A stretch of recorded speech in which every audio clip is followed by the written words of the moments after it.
इस कार्यक्रम के प्रायोजक हैं रोजगार डेवलपर्स। नमस्कार, आप देख रहे हैं पल्स 24 न्यूज। मैं आपके साथ दिव्या पेन्योली। चलिए शुरुआत करते हैं आज की नेशनल बुलेटिन के साथ, लेकिन उससे पहले नजर डालते हैं हेडलाइंस पर। आईपीएस वाई पूरन कुमार की आत्महत्या के बयानबाजी तेज। कांग्रेस सांसद रणदीप सिंह सुरजेवाला ने सरकार पर साधा निशाना। कहा, देश की मांग सरकार और प्रशासन न्याय की कसौटी पर खरा उतरे। छत्तीसगढ़ में वीर शहीद सीताराम कंवर की पुण्यतिथि पर कार्यक्रम का हुआ आयोजन। सीएम विष्णुदेव साय ने की कार्यक्रम में शिरकत। सीताराम कंवर की मूर्ति का भी किया सीएम ने अनावरण। हुबली पुलिस को मिली बड़ी सफलता। ठेकेदार के अपहरण मामले में मुख्य आरोपी वसवराज दलवई को किया गिरफ्तार। अब तक कुल 10 लोगों की हुई गिरफ्तारी। अंबाला में कार और बाइक के बीच हुई जोरदार टक्कर। बाइक सवार 3 लोग गंभीर रूप से घायल। पुलिस ने मामले की जांच पड़ताल की शुरू। तुम दोनों की मेहनत बहुत रंग लाई है बेटा, घर बहुत सुंदर बना है। ये मेरे पापा का घर। पता है, देख तेरे पापा की नेम प्लेट अपने हाथों से लगाऊंगा।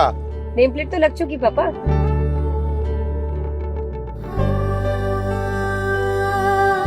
असल मेहनत तो आपने की है पापा, मुझे इस काबिल बनाने के लिए। वो जिंदगी भर किराए के मकान में रहे, लेकिन आज ये घर मेरा नहीं, ये है मेरे पापा का घर।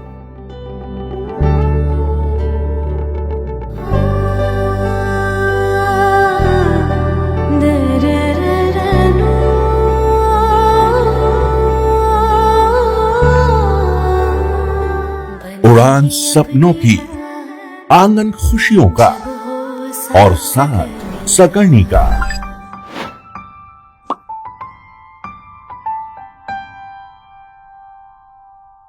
साठ वर्षों से आपके साथ मनोरंजन और संस्कार का संगम, जाह्नवी मैगजीन। अब खबरें विस्तार से। चंडीगढ़ में कांग्रेस सांसद रणदीप सिंह सुरजेवाला ने कहा कि हरियाणा के एडीजीपी वाई पूरन कुमार की आत्महत्या के मामले ने पूरे देश को झकझोर कर रख दिया है। अगर एक वरिष्ठ अधिकारी जातिगत भेदभाव के चलते आत्महत्या करने को मजबूर हो जाए तो आप देश और हरियाणा की दुर्दशा की कल्पना कर सकते हैं। उन्होंने सरकार पर निशाना साधते हुए कहा कि क्या सरकार और प्रशासन इसका उत्तर दे पाएंगे। मेरा मानना है कि परिवार की राय के विरुद्ध ऐसा कदम उठाने से ज्यादा आत्मवीय कोई कार्य नहीं हो सकता। पूरा देश मांग करता है कि सरकार और प्रशासन न्याय की कसौटी पर खरा उतरे। नमस्कार साथियों।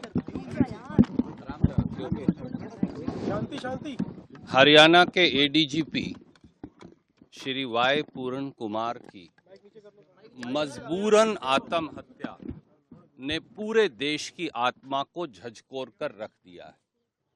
ये एक ऐसी हृदय विदारक और ऐसी मन टूटने वाली घटना है कि जिसने इसके बारे में सुना, पढ़ा, देखा, जो अमनीत जी को, जो वरिष्ठ आईएएस अधिकारी हैं और वाई पूरन कुमार जी को और परिवार को नहीं भी जानते, उनकी आंखों से भी आंसू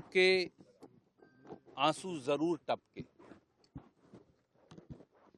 हरियाणा में जिस प्रकार से वाई पूरन कुमार जी जैसे एडीजीपी रैंक के अधिकारी को न्याय नहीं मिल रहा, तो आप सोच सकते हैं कि आम साधारण व्यक्ति को न्याय कैसे मिलेगा।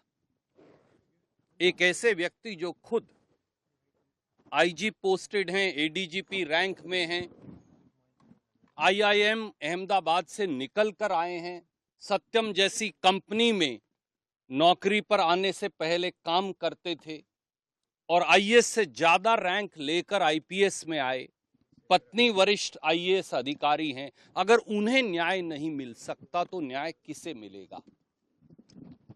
जातिगत भेदभाव के शिकार होकर, व्यवस्थागत भेदभाव के शिकार होकर अगर एक वरिष्ठ एडीजीपी अधिकारी को आत्महत्या करनी पड़े तो देश के और खास तौर से हरियाणा प्रदेश के हालात क्या हैं आप अंदाजा लगा सकते हैं। क्या कारण है कि एक एडीजीपी रैंक के अधिकारी को पुलिस स्टेशन में, मंदिर में दर्शन करने की इजाजत नहीं? क्या कारण है कि एक एडीजीपी रैंक के दलित अधिकारी को पिता की मृत्यु पर घर जाने की इजाजत नहीं? क्या कारण है कि जब वो एडीजीपी रैंक के अधिकारी चिट्ठी लिखते हैं व्यवस्थागत दलित भेदभाव के बारे में, तो उसका सरकार के पास जवाब नहीं? क्या कारण है कि ऐसी यथास्थिति पैदा कर दी जाए कि वरिष्ठतम दलित अधिकारी को, जो additional director general of police हैं, उनको ये एक्सट्रीम कदम उठाकर मजबूरन आत्महत्या का शिकार बनना पड़े? ये प्रश्न हैं जो समाज के हर व्यक्ति को अपने जहन में रखकर पूछने पड़ेंगे। और आज जो हुआ दोस्तों, वो अमानवीय है, वो अनएक्सेप्टेबल है।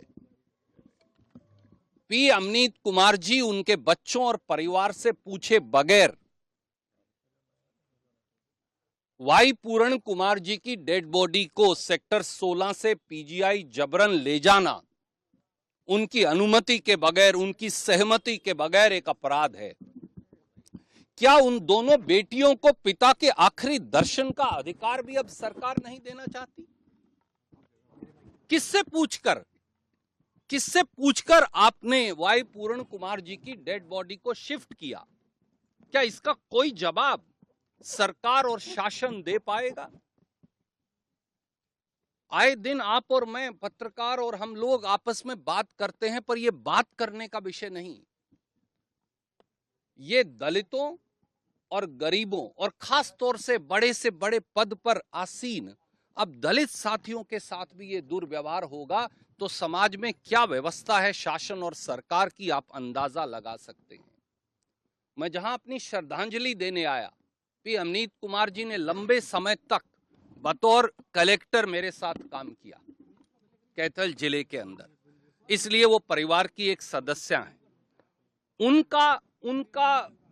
उनका गुस्सा भी जायज है और उनका दुख जो है वो बांटा नहीं जा सकता, उनका और उनकी दो बेटियों का। मैं केवल ये उम्मीद करूंगा कि कम से कम अब तो सरकार जाग जाए और वाई पूरण कुमार जी और पी अमनीत कुमार जी को न्याय दे। सर, परिवार से क्या बात हुई? सर, कोई परिवार बॉडी को देखिए, जाने के लिए कुछ फैमिली पोस्टमार्टम नहीं करना चाहती है? जी नहीं, मैं केवल श्रीमती पी अमनीत कुमार जी से मिला, उनके पिताजी से मिला, उनकी दोनों बेटियों से मिला। मुझे लगता है कि परिवार की राय के खिलाफ इस प्रकार की कार्रवाई करने से बड़ा कोई अमानवीय कदम नहीं हो सकता। कुछ कहा हो आपको परिवार ने? पी अमनीत कुमार जी जो कहना चाहती थी उन्होंने लिखकर दे दिया है, आपने उसे बाकायदा दिखाया और चलाया है। हम केवल ये कहना चाहते हैं, न्याय की कसौटी पर अब सरकार और शासन को खरा उतरना होगा, ये पूरे देश की।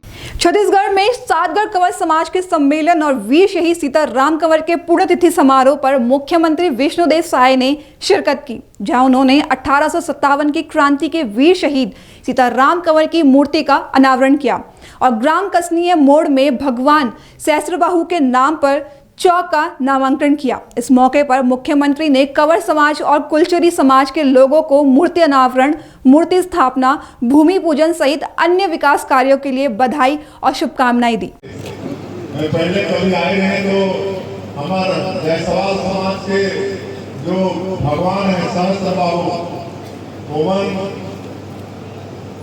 के नाम से घोषणा हो गई थी चौक के, और जब आप पर आमंत्रण मिली तो एक विवाद की स्थिति रही थी कि भाई एक ही चौक में कैसे दो महापुरुष की स्थापना हुई, सीताराम कंवर जी के भी और भगवान सहस्त्रबाहु के। लेकिन दोनों समाज से बातचीत हुई तो हमारे जायसवाल समाज के बंधुगण भी वो जो एक चौक है दर्शनिया चौक पे आज वहाँ भगवान सहस्त्रबाहु की मूर्ति स्थापना की भूमि पूजन करेंगे। तो एक लिए मैं हमारे जायसवाल समाज के बहुत आभार व्यक्त करता हूँ। सब हमारे आपस के बीच के आदमी हैं और बड़ा अच्छा रास्ता निकल गया, नहीं तो फिर विवाद की स्थिति बन रही थी। तो आज हमारे रामपुर चौक पे सीताराम कंवर की मूर्ति स्थापित आज हम करे हैं और वहाँ कसनिया चौक में भगवान सहस्त्र बाबू के आने वाला समय में मूर्ति स्थापित होगी। आज समाज के पूरा साक्षर के यहाँ मधुबन उपस्थित हुए हैं और वो सौभाग्य कि आज आप सबके बीच में आप मन के दर्शना बोला मिला थे। तो मैं आप सबसे करना चाहूँ कि आप सबके आशीर्वाद बोला मिलना चाहिए ताकि आज छत्तीसगढ़ के 3 करोड़ जनता जो विश्वास करके मुख्यमंत्री के पद में बैठाई थे तो 3 करोड़ जनता के तरफ से भी मांग हुई थी सर, आपने भी सौगात दी है कटघोरा में। आज शहीद सीताराम कंवर की पुण्यतिथि है। सबसे पहले सीताराम कंवर को श्रद्धांजलि अर्पित करते हैं, उनको नमन करते हैं और रामपुर चौक में उनकी प्रतिमा का अनावरण हुआ है। सातगढ़ कंवर समाज का इलाका है, तो सीताराम कंवर समाज से थे, तो सातगढ़ के हमारे कंवर समाज वाले मिलकर रामपुर चौक में सीताराम कंवर की प्रतिमा स्थापित किए हैं और हमको लगता है कि ये छत्तीसगढ़ में पहला उनका मूर्ति यहाँ पर स्थापित हुआ है। और साथ ही साथ आज कसनिया मोड़ में भी जायसवाल समाज के जो ईष्ट हैं भगवान सहस्त्र बाबू कटघोरा भी उनका प्रतिमा स्थापित वहाँ पर भी होगा और उसके भी आज भूमि पूजन किए। सर, ब्रिटिश के प्रधानमंत्री ने भारत के प्रधानमंत्री की तारीफ की और कहा है 2028 तक भारत तीसरी विश्व की सबसे बड़ी अर्थव्यवस्था बनेगा। ये ब्रिटिश के प्रधानमंत्री ने हमारे प्रधानमंत्री या देश के लिए कहा। इसके लिए धन्यवाद देना चाहेंगे ब्रिटिश के प्रधानमंत्री जी को। और वैसे तो आज हमारे देश के यशस्वी प्रधानमंत्री नरेंद्र मोदी जी ये विश्व के सर्वाधिक लोकप्रिय नेता हो गए हैं। आज कई देश के लोग संकट की स्थिति में उनसे राय मशविरा करते हैं। ये सब 140 करोड़ भारतवासियों के लिए बड़े सौभाग्य। सर, कटघोरा का जिला के लिए मांग के लिए क्या पहल की जा रही है?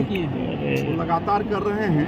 आप सब लोगों को भी मालूम है और पूरा देश को मालूम है कि जब से हम लोग सरकार में आए हैं नक्सलवाद के खिलाफ में हमारे जवान बहुत मजबूती के साथ लड़ रहे हैं। और माननीय प्रधानमंत्री जी, माननीय गृहमंत्री जी, श्री अमित शाह जी, उन्होंने संकल्प भी किया है कि आने वाला साल 21 मार्च 2026 तक पूरे देश से नक्सलवाद को समाप्त करना है। और जिस मजबूती के साथ नक्सलवाद के साथ लड़ाई हम लोग लड़ रहे हैं, हमारे जवान लड़ रहे हैं, लगातार ऑपरेशन में तो सफलता मिल रही है, बड़े बड़े माओवाद न्यूट्रलाइज हो रहे हैं। इससे पूरा भरोसा है माननीय प्रधानमंत्री जी का और माननीय गृहमंत्री जी का संकल्प। ठाकुरदेव महाराज की सीताराम कंवर अमर रहे, अमर रहे। सीताराम कंवर अमर रहे, अमर रहे। आज हमारे क्षेत्रवासी मन भले आयोजन करता हमारे कंवर समाज के भाई बहनी मन के आयोजन, लेकिन कटघोरा विधानसभा बहुत बड़े सौभाग्य की बात है। हमारे माननीय यशस्वी मुख्यमंत्री जी के कटघोरा विधानसभा और कटघोरा नगर पालिका क्षेत्र में हमारे मुख्य अतिथि के रूप में दूसरा बार आगमन हो है। मैं माननीय मुख्यमंत्री जी के बहुत बहुत स्वागत और अभिनंदन करता हूँ। हमारे कंवर समाज के छत्तीसगढ़ कंवर समाज के माननीय अध्यक्ष भैया छत्रपाल कंवर जी, हमारे मंच में कटघोरा नगर पालिका के अध्यक्ष भैया राज जायसवाल जी, हमारे भारतीय जनता पार्टी कोरबा जिला में जिला महामंत्री भाई संजय शर्मा जी और जनजाति जो टीम है हमारे मुख्यमंत्री महोदय जी के सलाहकार समिति परिषद में हमारे भाई। अकोला में खदान पुलिस ने कुश्ती कोच कुंडाल माधवे के खिलाफ अंतर विद्यालय कुश्ती प्रतियोगिता के दौरान वजन करने आए एक स्कूली छात्र पहलवान का नग्न वीडियो बनाकर सोशल मीडिया पर वायरल करने का मामला दर्ज किया है। इस संबंध में पहलवान छात्र के पिता ने शिकायत में कहा कि कोच ने वीडियो वायरल करने की धमकी भी दी थी, जिसके बाद अब पुलिस इस मामले में क्या कार्रवाई करेगी ये देखने वाली बात होगी। कर्नाटक के हुबली में पुलिस ने ठेकेदार मोहन चौहान का अपहरण कर पैसे मांगने के मामले में मुख्य आरोपी वश्वराज दलवाई समेत 10 लोगों को गिरफ्तार किया और अपराध में इस्तेमाल की गई क्रूजर और कार जब्त कर ली है। आपको बता दें कि इस घटना में कुल 3 मामले दर्ज किए गए हैं। मुख्य आरोपी बसपा दलवाई के खिलाफ विभिन्न थानों में मामले दर्ज होने की जानकारी मिली है। तो वहीं इस घटना में 10 लोग और शामिल होने का संदेह है और उन्हें जल्द से जल्द हिरासत में लिया जाएगा। ಈಗ ದಸ್ತಗಿರಿ ಆಗಿರುವಂಥ ಆರೋಪಿ ಪ್ರಮುಖ ಆರೋಪಿ ಬಸಪ್ಪ ದಳವಾಯಿ ಏನಿದ್ದಾನೆ ಅವನು ಧಾರವಾಡ ಗ್ರಾಮಾಂತರ ಪೊಲೀಸ್ ಠಾಣೆಯ ಕೆ ಸಿ ಪಾರ್ಕ್ ಹತ್ರ ಅವನ ವಾಹನವನ್ನು ಇಂಟರ್ಸೆಪ್ಟ್ ಮಾಡಿ ನಮ್ಮ Hubli Dharwad Gokul road police station ಅವರು ಮತ್ತು ಧಾರವಾಡ ಗ್ರಾಮಾಂತರ ಪೊಲೀಸ್ ಠಾಣೆಯ ಅಧಿಕಾರಿ ಸಿಬ್ಬಂದಿಗಳು ಪ್ರಮುಖ ಆರೋಪಿ ಮೊದಲನೇ ಆರೋಪಿ ಮತ್ತು ಅವನ ಜೊತೆ ಕೆಲವು ಆರೋಪಿಗಳನ್ನು ಅಲ್ಲೇ ಅರೆಸ್ಟ್ ಮಾಡಿದ್ದಾರೆ. ನಂತರ ಕೆಲವರು ಅಲ್ಲಿಂದ ತಪ್ಪಿಸ್ಕೊಂಡು ಹೋಗುವಂಥ ಸಂದರ್ಭದಲ್ಲಿ ಅಲ್ಲೇ ನಿಯರ್ ಬೈ ಅವ್ರನ್ನ ಅರೆಸ್ಟ್ ಮಾಡಿದ್ದಾರೆ. ಮತ್ತು ವಿಕ್ಟಿಮ್ ಏನಿದ್ದಾನೆ ಮೋಹನ್ ಚೌಹಾಣ್ ಏನಿದ್ದಾನೆ ಇವನ್ನ ಬೈಲ್ಹೊಂಗಲ್ ತಾಲೂಕಾ ಮುರುಗೋಡ ಅನ್ನುವಂಥ ಒಂದು ಊರಿನ ಹತ್ತಿರದಲ್ಲಿ ಅವನ್ನ ರೆಸ್ಕ್ಯೂ ಮಾಡಲಾಗಿದೆ. ಈ ವಾಹನದ ಒಂದು ಲೊಕೇಶನನ್ನು ನಾವು ಟ್ಯಾಕಲ್ ಮಾಡಿಕೊಂಡು ಮತ್ತು ಅದರ ಜೊತೆ ಯಾರು ಬೇರೆ ಸಂಪರ್ಕದಲ್ಲಿದ್ದರೂ ಅವ್ರದ್ದೆಲ್ಲ ಟೆಕ್ನಿಕಲ್ ಇನ್ಪುಟ್ಸ್ ಮೇಲೆ ಚೇಸ್ ಮಾಡ್ತಾ ಇರೋಂಥ ಸಂದರ್ಭದಲ್ಲಿ ಬೈಲ್ಹೊಂಗಲ್ ಹತ್ತಿರದ ಮುರುಗೋಡು ಊರಿನ ಹತ್ತಿರ ಈ ವಿಕ್ಟಿಮ್ನ ರೆಸ್ಕ್ಯೂ ಮಾಡಲಾಗಿದೆ. ಉಳಿದ ಆರೋಪಿಗಳನ್ನು ಕೂಡ ಆದಷ್ಟು ಬೇಗ ಅರೆಸ್ಟ್ ಮಾಡಲಾಗಿದೆ. ಯಾವುದು ಅದೆಲ್ಲ ಇನ್ನೂ ನಿರಂತರವಾಗಿ ಇನ್ನೂ ತನಿಖೆಯನ್ನು ಮಾಡಬೇಕಾಗಿದೆ. ಯಾಕಂದರೆ ಆ ವ್ಯಕ್ತಿಗೆ ಸ್ವಲ್ಪ ಇಲ್ಲಿ ಹೆಡ್ ಇಂಜುರಿ ಆಗಿರುವಂಥದ್ದು, ಅದರಿಂದ ಬ್ಲಡ್ ಕೂಡ ಬಂದಿರುವಂಥದ್ದು, ಶರ್ಟ್ ಮೇಲೆ ಬ್ಲಡ್ ಬಿದ್ದಿರುವಂಥದ್ದೆಲ್ಲ ಆಗಿದೆ. ಹಾಗಾಗಿ ಯಾವ ಒಂದು ಕಾರಣಕ್ಕೆ ಈ ಒಂದು ಕೃತ್ಯ ನಡೆದಿದೆ ಅಲ್ಲ, ಇವಾಗ ಇವರು ಎನ್ರೋಟ್ ಹೋಗ್ಬೇಕಾದ್ರೆ ಅವ್ರು ಸಂಬಂಧಪಟ್ಟವ್ರು ಯಾರಿದ್ದಾರೆ ಅವ್ರಿಗೆಲ್ಲ ಮಾತಾಡಿಬಿಟ್ಟು ಇಷ್ಟು ದುಡ್ಡು ಕೊಡಬೇಕಾಗಿದೆ, 85 ಲಕ್ಷಕ್ಕಿಂತ ಜಾಸ್ತಿ ಕೊಟ್ಟರೆ ಸರಿ, ಇಲ್ಲಾಂದರೆ ನಿಮ್ಮ ಮೋಹನ್ ಚೌಹಾಣ್ನ ಜೀವಂತ ಉಳಿಸಲ್ಲ ಅಂತೆಲ್ಲ ಥ್ರೆಟನ್ ಮಾಡಿ ಅವರು ಕುಟುಂಬ ಸದಸ್ಯರಿಗೆಲ್ಲ ಕರೆ ಮಾಡಿದ್ದಾರೆ. ಅದ್ರ ಜೊತೆಗೆ ಅವ್ರು ಮೋಹನ್ ಚೌಹಾಣ್ ಕಡೆಯಿಂದನೂ ಕೂಡ ಅವ್ರ ಫ್ಯಾಮಿಲಿ ಮೆಂಬರ್ಸ್ಗೆ ಕರೆಯನ್ನು ಮಾಡಿಸಿದ್ದಾರೆ. ಈ ಥರ ಎಲ್ಲ ದುಡ್ಡು ಅರೇಂಜ್ ಮಾಡ್ಕೊಳ್ಳಿ, ಇಲ್ಲ ಅಂತಂದರೆ ಇವ್ರು ನಮಗೆ ಬಿಡೋದಿಲ್ಲ ಅಂತ ಬೆದರಿಕೆ ಹಾಕ್ತಾ ಇದ್ದಾರೆ ಅಂತ. ಮತ್ತು ಹಲ್ಲೆ ಕೂಡ ಮಾಡಿದ್ದಾರೆ. ಒಟ್ಟು ನಾವು 3 ಪ್ರಕರಣಗಳನ್ನು ಈ ಒಂದು ಕೃತ್ಯದಲ್ಲಿ ದಾಖಲಿಸ್ಕೊಂಡಿದ್ದೀವಿ. ಒಂದು ಕೃತ್ಯ ನಡೆದ ಸ್ಥಳ ಏನಿದೆ ಅಲ್ಲಿ, ಎರಡನೇದು ನಮ್ಮ ಏರ್ಪೋರ್ಟ್ ಮುಂಭಾಗದಲ್ಲಿ ನಮ್ಮ ಸಿಬ್ಬಂದಿ ತಡೀಲಿಕ್ಕೆ ಹೋದಂಥ ಸಂದರ್ಭದಲ್ಲಿ ಕರ್ತವ್ಯ ಅಡ್ಡಿಪಡಿಸಿ ಅಲ್ಲಿ ಗಾಡಿಯನ್ನು ಮೈಮೇಲೆ ಹತ್ತಿಸ್ಕೊಂಡು ಹೋಗೋ ರೀತಿಯಲ್ಲಿ ಹೋಗಿದ್ದಂಥದ್ದು. ಮತ್ತು ಈ ಪ್ರಮುಖ ಆರೋಪಿ ಬಸಪ್ಪ ದಳವಾಯಿ ಸೇರಿದಂತೆ ಇತರೆ ಆರೋಪಿಗಳನ್ನು ವಶಕ್ಕೆ ತೊಗೊಳ್ಳುವಂಥ ಸಂದರ್ಭದಲ್ಲಿ ಧಾರವಾಡ ಗ್ರಾಮೀಣ ಪೊಲೀಸರ ಮೇಲೆ, ಅಲ್ಲಿದ್ದಂಥ ನಮ್ಮ ಸಿಬ್ಬಂದಿಗಳ ಮೇಲೆ ಕೂಡ ಹಲ್ಲೆ ಮಾಡಿ ತಪ್ಪಿಸ್ಕೊಂಡು ಹೋಗಲಿಕ್ಕೆ ಪ್ರಯತ್ನ ಮಾಡಿದ ಹಿನ್ನೆಲೆಯಲ್ಲಿ ಒಟ್ಟು 3 ಪ್ರತ್ಯೇಕ ಪ್ರಕರಣಗಳನ್ನು ದಾಖಲು ಮಾಡಲಾಗಿದೆ. ಈ ಬಸಪ್ಪ ದಳವಾಯಿ ಮೇಲೆ ಇನ್ನು ಇತರೆ ಪೊಲೀಸ್ ಠಾಣೆಗಳಲ್ಲಿ ಒಂದು 3-4 ಕೇಸ್ ಇದೆ ಅನ್ನೋಂಥದ್ದು ನಮಗೆ ಸದ್ಯಕ್ಕೆ ತಿಳಿದು ಬಂದಿದೆ. ಅದು ಯಾವ್ಯಾವ ಸ್ಟೇಷನಲ್ಲಿ ದಾಖಲಾಗಿದೆ ಅನ್ನೋಂಥದ್ದು ಇನ್ನೂ ಪತ್ತೆ ಮಾಡಬೇಕಾಗಿದೆ.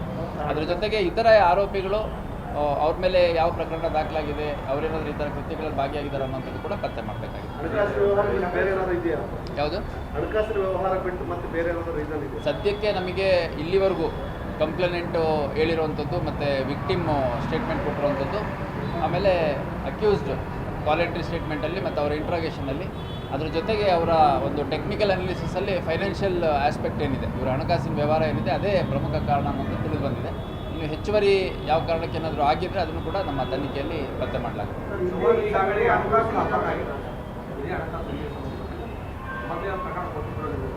ಈಗ ಅರವಿಂದ್ ಚೌಹಾಣ್ ಏನಿದ್ದಾರೆ ಅವ್ರ ಬ್ರದರ್, ಅವ್ರ ಜೊತೆ ನಾನು ನಿನ್ನೆ ಮಾತಾಡಿದೆ. ನಾನು ವಿಕ್ಟಿಮ್ ಮಾತಾಡೋಕ್ಕಾಗಿಲ್ಲ ಇನ್ನು. ಅವರು ಹೇಳಿದಂಥ ಸಂದರ್ಭದಲ್ಲಿ 1.5-2 ವರ್ಷದ ಕೆಳಗೆ ಒಂದು ಇದೇ ಥರ ಇನ್ಸಿಡೆಂಟ್ ಆಗಿತ್ತು.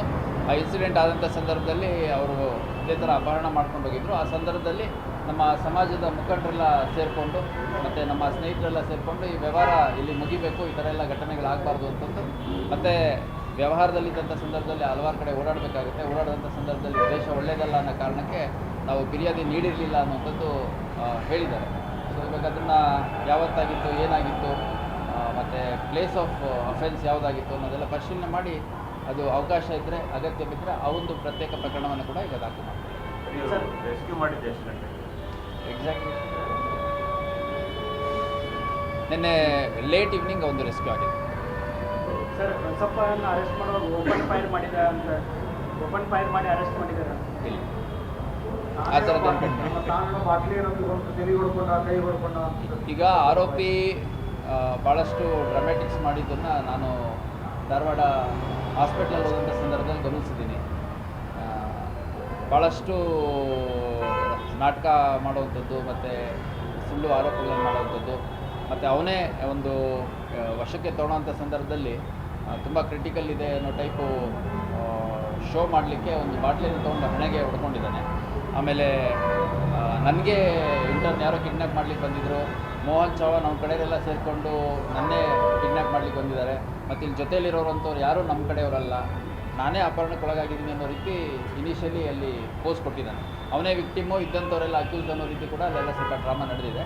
ನಂತರದಲ್ಲಿ ನಮಗೆ CCTV ಫುಟೇಜು ಭಾಳ ಸ್ಪಷ್ಟವಾಗಿ ಈ ಸಂಪೂರ್ಣ ಘಟನೆ ಬಗ್ಗೆ ತಿಳಿದು ಬಂದ ಮೇಲೆ ಯಾರು ಆರೋಪಿಗಳು ಅನ್ನೋಂಥ ಒಂದು ಸ್ಪಷ್ಟತೆ ಸಿಕ್ಕಿದೆ. ಅದ್ರ ಜೊತೆಗೆ ಹಾಸ್ಪಿಟಲೈಸ್ ಆದಂಥ ಸಂದರ್ಭದಲ್ಲೂ ಕೂಡ ಅವನು ಹಾಸ್ಪಿಟಲಲ್ಲೂ ಕೂಡ ಸ್ವಲ್ಪ ನ್ಯೂಸೆನ್ಸ್ ಕ್ರಿಯೇಟ್ ಮಾಡಲಿಕ್ಕೆ ಟ್ರೈ ಮಾಡಿದ್ದಾನೆ. ಹಾಸ್ಪಿಟಲಲ್ಲೂ ಕೂಡ ನಮ್ಮ ಪೊಲೀಸರ ವಶದಿಂದ ತಪ್ಪಿಸ್ಕೊಂಡು ಹೋಗಲಿಕ್ಕೆ ಮತ್ತು ನಮ್ಮ ಪೊಲೀಸ್ ಅಧಿಕಾರಿ ಸಿಬ್ಬಂದಿಗಳ ಜೊತೆ ಅನುಚಿತವಾಗಿ ವರ್ತನೆ ಮಾಡಿರುವಂಥದ್ದೆಲ್ಲ ಇದೆ. ಹಾಗಾಗಿ ಅದರ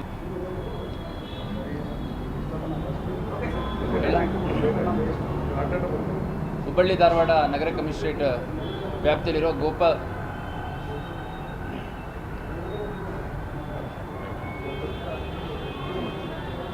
ಹುಬ್ಬಳ್ಳಿ ಧಾರವಾಡ ನಗರ ಕಮಿಷನರೇಟ್ ವ್ಯಾಪ್ತಿಯಲ್ಲಿರುವಂಥ ಗೋಕುಲ್ ರೋಡ್ ಪೊಲೀಸ್ ಠಾಣಾ ಸರ್ಹದ್ನಲ್ಲಿ ಇರುವಂಥ ತೋಳನ್ಕೆರೆ ಏರಿಯಾದಲ್ಲಿ ನಿನ್ನೆ ಒಂದು ಘಟನೆ ನಡೆದಿದೆ. ಮಧ್ಯಾಹ್ನ 12ರಿಂದ 1 ಗಂಟೆ ಸುಮಾರಲ್ಲಿ ಅಲ್ಲಿ ಅರವಿಂದ್ ಚವಾನ್ ಅನ್ನುವಂಥ ವ್ಯಕ್ತಿ ನಮ್ಮ ಗೋಕುಲ್ ರೋಡ್ ಪೊಲೀಸ್ ಸ್ಟೇಷನ್ನಲ್ಲಿ ನೀಡುವಂಥ ಕಂಪ್ಲೇಂಟಲ್ಲಿ ತಮ್ಮ ಆಫೀಸಲ್ಲಿ ತಮ್ಮ ಆಗಿರುವಂಥ ಮೋಹನ್ ಚವಾಣ್ ಅನ್ನುವಂಥ ಒಬ್ಬ ವ್ಯಕ್ತಿ ಇದ್ದಂಥ ಸಂದರ್ಭದಲ್ಲಿ ಸುಮಾರು 15ರಿಂದ 20 ಜನ ಏಕಾಏಕಿ ಆಫೀಸ್ಗೆ ನುಗ್ಗಿ ಅವಾಚ್ಯ ಶಬ್ದಗಳಿಂದ ನಿಂದನೆ ಮಾಡಿ, ಮಾರಕಾಸ್ತ್ರಗಳಿಂದ ಹಲ್ಲೆ ಮಾಡಿ ಮತ್ತು ಕೊಲೆ ಪ್ರಯತ್ನ ಮಾಡಿ ಮೋಹನ್ ಚವಾನ್ ಅನ್ನೋ ವ್ಯಕ್ತಿಯನ್ನು ತಮ್ಮ 4 ವೀಲರಲ್ಲಿ ಅಪಹರಣ ಮಾಡ್ಕೊಂಡು ಹೋಗಿದ್ದಾರೆ ಅಂತಂದು ಕಂಪ್ಲೇಂಟನ್ನು ಕೊಡ್ತಾರೆ.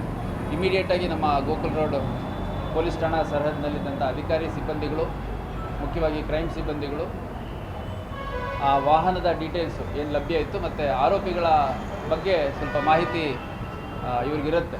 ಹಾಗಾಗಿ ಆರೋಪಿಗಳ ಬಗ್ಗೆ ಇದ್ದಂಥ ಮಾಹಿತಿ ಮೇರೆಗೆ ವಾಹನ ಮತ್ತು ಆರೋಪಿಯನ್ನು ಅದ್ರ ಜೊತೆಗೆ ಯಾರು ಅಪಹರಣಕ್ಕೊಳಗಾಗಿದ್ದ ಆ ವ್ಯಕ್ತಿಯನ್ನು ರೆಸ್ಕ್ಯೂ ಮಾಡಲಿಕ್ಕೆ ಇಮಿಡಿಯೇಟಾಗಿ ನಮ್ಮ ವೈರ್ಲೆಸ್ ಕಂಟ್ರೋಲ್ ರೂಮ್ಗೆ ಧಾರವಾಡ ಜಿಲ್ಲೆ, ಬೆಳಗಾಂ ಜಿಲ್ಲೆಗೆ ಮಾಹಿತಿಯನ್ನು ನೀಡಿದ್ದಾರೆ. ಅದ್ರ ಜೊತೆಗೆ ನಮ್ಮ ಅಧಿಕಾರಿಗಳು ಕೂಡ ಆ ವಾಹನವನ್ನು ಚೇಸ್ ಮಾಡುವಂಥ ಕೆಲಸ ಮಾಡಿದ್ದಾರೆ.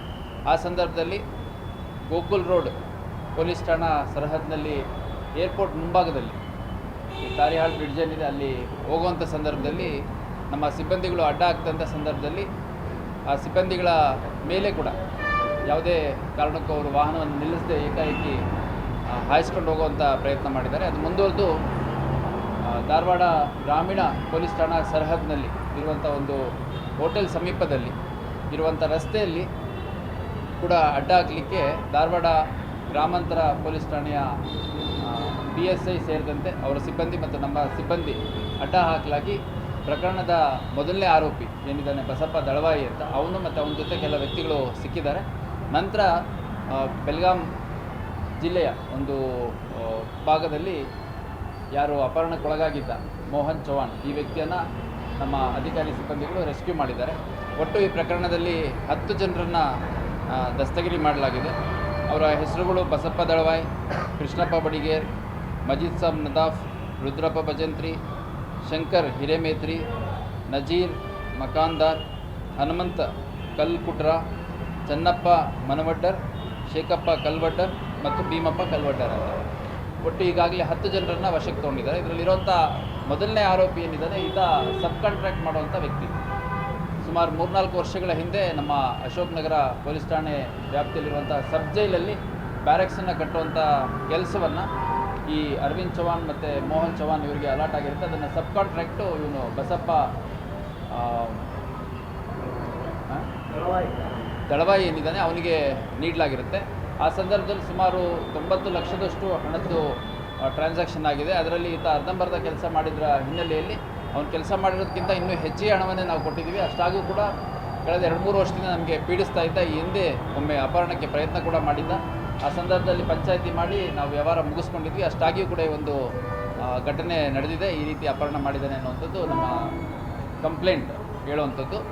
ಈ ಇತರೆ ಆರೋಪಿಗಳೇನಿದ್ದಾರೆ ಇವನ ಹತ್ರ ಲೇಬರ್ ಕಾಂಟ್ರಾಕ್ಟ್ ಕೆಲಸ ಮಾಡುವಂಥ ವ್ಯಕ್ತಿಗಳು, ಲೇಬರ್ ಸಪ್ಲೈ ಮಾಡುವಂಥದ್ದು, ಸೆಂಟ್ರಿಂಗ್ ಕೆಲಸ ಮಾಡುವಂಥದ್ದು, ಅದೇ ರೀತಿ ಮಟೀರಿಯಲ್ ಸಪ್ಲೈ ಮಾಡುವಂಥದ್ದು, ಹೀಗೆ ಬೇರೆ ಬೇರೆ ರೀತಿಯಲ್ಲಿ ಇವನಿಗೆ ಸಪೋರ್ಟ್ ಮಾಡುವಂಥವ್ರು. ನಿರಂತರವಾಗಿ ಇವರು ತಮ್ಮ ಕೆಲಸ ಮಾಡಿರೋ ಹಣ ಏನು ಕೊಡಬೇಕು ಅಂತಂದಾಗ ಇಲ್ಲಿ ಮೋಹನ್ ಚೌಹಾಣ್ ಅವರು ಇಷ್ಟು ಹಣ ಕೊಡಬೇಕು, ಅವ್ರು ಕೊಟ್ಟಾಗ ಕೊಡ್ತೀನಿ ಅಂತಂದೇ ನಿರಂತರವಾಗಿ ಹೇಳ್ತಾ ಬರ್ತಿರ್ತಾನೆ. ಮತ್ತು ಎಲ್ಲರದ್ದು ಕಡೆಯಿಂದ ಹಣದ ಒತ್ತಡ ಜಾಸ್ತಿ ಆದಂಥ ಸಂದರ್ಭದಲ್ಲಿ ಅವರೆಲ್ಲರೂ ಸೇರಿಕೊಂಡು ಅವನ್ನ ಎತ್ತಾಕೊಂಬಂದು ಹಣ ಕೊಟ್ಟರೆ ವಾಪಸ್ ಬಿಡೋಣ ಅನ್ನೋಂಥ ನಿರ್ಣಯವನ್ನು ಬೆಳಗಾವಿ ಜಿಲ್ಲೆಯ ಒಂದು ಗ್ರಾಮದಲ್ಲಿ ಮಾಡಿ ನಂತರ ಇಲ್ಲಿ ಬಂದು ಈ ಒಂದು ಇನ್ಸಿಡೆಂಟನ್ನು ಮಾಡಿದ್ದಾರೆ. ಈ ಪ್ರಕರಣದಲ್ಲಿ ಇನ್ನೂ ಸುಮಾರು 10ಕ್ಕೂ ಹೆಚ್ಚು ಆರೋಪಿಗಳು ನಮಗೆ ಬೇಕಾಗಿದ್ದಾರೆ. ಇದರಲ್ಲಿ ಪ್ರಮುಖವಾಗಿ ಯಾರು ಈ ಬಸಪ್ಪ ದಳವಾಯಿ ಇದ್ದಾನೆ ಅವನ ಜೊತೆ ಇದ್ದಂಥವ್ರು, ಅವನ ಕುಟುಂಬ ಸದಸ್ಯರು ಮತ್ತು ಅವನ ಜೊತೆ ನಿಕಟ ಸಂಪರ್ಕದಲ್ಲಿದ್ದವರು ಯಾರು ಈ ಒಂದು ಅಪಹರಣದ ಒಂದು ಕೃತ್ಯವನ್ನು ಎಸಗಲಿಕ್ಕೆ ಕಾನ್ಸ್ಪಿರಸಿ ಮಾಡಿದ್ರು ಅವರು ಸೇರಿದಂತೆ ಈ ಕೃತ್ಯದಲ್ಲಿ ಭಾಗಿಯಾಗಿದ್ದಂಥ ಬೇರೆ ಆರೋಪಿಗಳನ್ನು ಕೂಡ ಅರೆಸ್ಟ್ ಮಾಡಲಿಕ್ಕೆ ನಮ್ಮ ತಂಡ ಈಗಾಗಲೇ ಕೆಲಸ ಮಾಡ್ತಾರೆ. ಆದಷ್ಟು ಬೇಗ ಉಳಿದ ಆರೋಪಿಗಳನ್ನು ಕೂಡ ದಸ್ತಗಿರಿ ಮಾಡೋ ಕೆಲಸ ಮಾಡಲಾಗಿದೆ. अंबाला के शाहजहांपुर में फ्लाईओवर के पास सर्विस लाइन पर कार और बाइक के बीच जोरदार टक्कर हो गई। हादसे के दौरान बाइक सवार 3 लोग गंभीर रूप से घायल हो गए, जिसे आनंद फानन में इलाज के लिए सरकारी अस्पताल में भर्ती कराया गया, लेकिन सिर पर ज्यादा चोट लगने के चलते 2 लोगों के सरकारी अस्पताल में रेफर कर दिया गया है, जिसके बाद पुलिस ने मामले में आगे की कार्रवाई शुरू कर दी है। अभी के लिए बस इतना ही। देश विदेश की खबरें जानने के लिए जुड़े रहे पल्स 24 न्यूज के साथ। तब तक के लिए नमस्कार। तुम दोनों की मेहनत बहुत रंग लाई है बेटा, घर बहुत सुंदर बना है। ये मेरे पापा का घर। पता है, देख तेरे पापा की नेम प्लेट अपने हाथों से लगाऊंगा। नेम प्लेट तो लग चुकी पापा।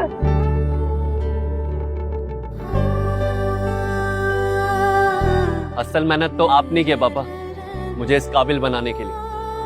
वो जिंदगी भर किराए के मकान में रहे, लेकिन आज ये घर मेरा नहीं, ये है मेरे पापा का घर।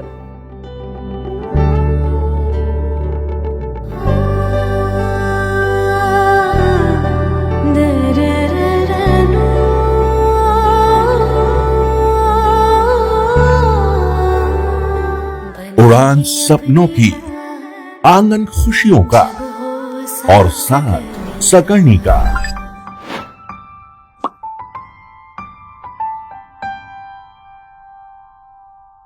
60 वर्षों से आपके साथ मनोरंजन और संस्कार का संगम, जाह्नवी मैगजीन। इस कार्यक्रम के प्रायोजक थे रोजगार डेवलपर्स।